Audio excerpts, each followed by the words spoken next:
আসসালামু আলাইকুম, কেমন আছেন সবাই? আশা করছি সবাই ভালো আছেন। সবসময়ের মতো আমি আপনাদের জন্যে ৩টি নতুন ডিজাইন নিয়ে আসলাম। তো নকশি পিঠার ডিজাইন।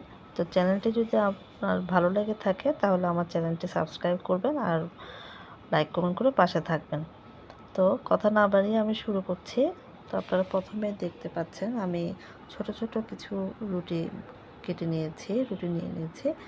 তো ওগুলাকে আমি পাপড়ির মতো করে শেপ করে নিচ্ছি। দেখতে পাচ্ছেন প্রথমে আমি 4টি গোল গোল ছোট ছোট রুটি নিয়ে তার মধ্যে পাতা বানিয়ে নিয়েছি। এরপরে আবার 3টে পাপড়ি নিয়ে উপর দিয়ে বসিয়ে দিয়েছি। এরপর অল্প ডো নিয়ে মাঝখানে গোল করে বসিয়ে দিলাম, দেখতেই পাচ্ছেন। এরপরে একটা কালারিং ডো নিয়ে তার উপরে আমি চাপ দিয়ে বসিয়ে দিলাম, দেখতে পাচ্ছেন হয়ে গেল আমার একটা ফুল। এরপর আমি কাঁটা চামচের সাহায্যে পাপড়িগুলোকে একটু দাগ কেটে নিচ্ছি, ডিজাইন করে নিচ্ছি দেখা সৌন্দর্যে, তো দেখতে সুন্দর লাগার জন্যে। তো হয়ে গেল আমার একটা সুন্দর ফুলের ডিজাইন। তো আপনারা এভাবে করতে পারেন, ট্রাই করে দেখতে পারেন। আমার চ্যানেলটি যদি ভালো লেগে থাকে আপনারা সাবস্ক্রাইব করবেন আর লাইক কমেন্ট করে পাশে থাকবেন। তা আমি আরেকটা ডো নিয়ে এরকম ছোট করে রুটি বেলে একটু মোটা করে, একটু পাতলাও না মোটাও না, দেখতে পাচ্ছেন কিভাবে করেছি। রুটি নিয়ে মাঝখানে একটি ছিদ্র করে নিলাম। এরপরে একটি ছুরির সাহায্যে আমি চারিপাশে দাগ কেটে নিচ্ছি, এভাবে ডিউ ডিউ করে কেটে নিচ্ছি, সুন্দর করে ডিজাইন করে নিচ্ছি। এরপরে মাঝখানে 4টা দাগ কেটে নিব। তো আস্তে আস্তে আমরা দাগটা কেটে নিচ্ছি। তো চারিপাশে আমরা দাগ কেটে নেওয়ার পরে আমরা পাতার শেপের করে এখানে ডিজাইনটা করব।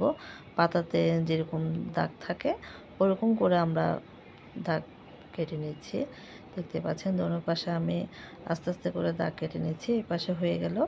আমরা অপর পাশটা তো এভাবে সেমভাবে দাগ কেটে নিচ্ছি। এই যে আর এইভাবে করে দাগ কেটে নিচ্ছি। দোনোটা একই রকম হবে। এরপরে পরে যে পাশটি খালি আছে ওখানেও আমরা দাগ কেটে নিলাম, দেখতে পাচ্ছেন। আপনারা একটু খেয়াল করলে বুঝতে পারবেন। তো আমি বাকি যেটুকু ছিল ওটুকুতেও আমি এভাবে আড়াআড়ি করে দাগ কেটে নিচ্ছি। হয়ে গেল আমার একটা ডিজাইন। তো চারিপাশে আমি আবার একটু অল্প করে কেটে নিচ্ছি। অল্প অল্প করে কেটে আমরা এটাকে আরেকটা পাতা শেপের করে শেপটা দিতে চাচ্ছি। তো আপনারা আপনাদের নিজের মতো করে এই ডিজাইনটা করতে পারেন। আমার মতো যে করতে হবে এমন কোনো কথা নেই। আপনাদের যখন খুশি যেভাবে মন চায়, মনের মধ্যে যেভাবে আসে ডিজাইন ওভাবে করতে পারেন। তো দেখতে পাচ্ছেন আমি এভাবে পাতার মাথাটাকে এভাবে চেপে পাতা শেপ দেওয়ার চেষ্টা করছি। তো হয়ে গেছে আমার একটা ডিজাইন। তো আমি চপস্টিকের সাহায্যে এভাবে চেপে চেপে ডিজাইন করে দিলাম, ছোট ছোট করে ছিদ্র দিয়ে। হাতের কাছে যা আছে তা আপনারা ইউজ করতে পারেন। তো এই যে হয়ে গেল একটা নতুন ডিজাইন। আমি আরেকটা অল্প কিছু ডো নিয়ে পাতার শেপ করে নিলাম, দেখতে পাচ্ছেন। ডোনের পাশে আমি করে নিচ্ছি, ডিজাইন করে নিচ্ছি, আঙুল দিয়ে চেপে চেপে ডিজাইনটা করে নিচ্ছি, শেপটা ঠিক করে নিচ্ছি। এরপরে আইসক্রিমের যে কাঠিগুলি থাকে ওগুলি দিয়ে আমি চেপে চেপে চারিপাশে ডিজাইন করছি। এই যে এক পাশ হয়ে গেল। এখন আমি একই রকম করে অপর পাশেও ডিজাইনটা করে নিচ্ছি। তো এই যে আমি আবার দোনো পাশে হয়ে গেল। আমি কাটারের সাহায্যে আবার ডেউ ডেউ করে দাগ কেটে নিচ্ছি, সুন্দর করে ডিজাইন করে নিচ্ছি, দেখতে সুন্দর লাগছে। তো আপনারা এভাবেও করে নিতে পারেন, আপনাদের যেভাবে মনে আসে ডিজাইন করার জন্য ওভাবেও করতে পারেন। তো হয়ে গেল আমার একটা পাতার শেপের ডিজাইন।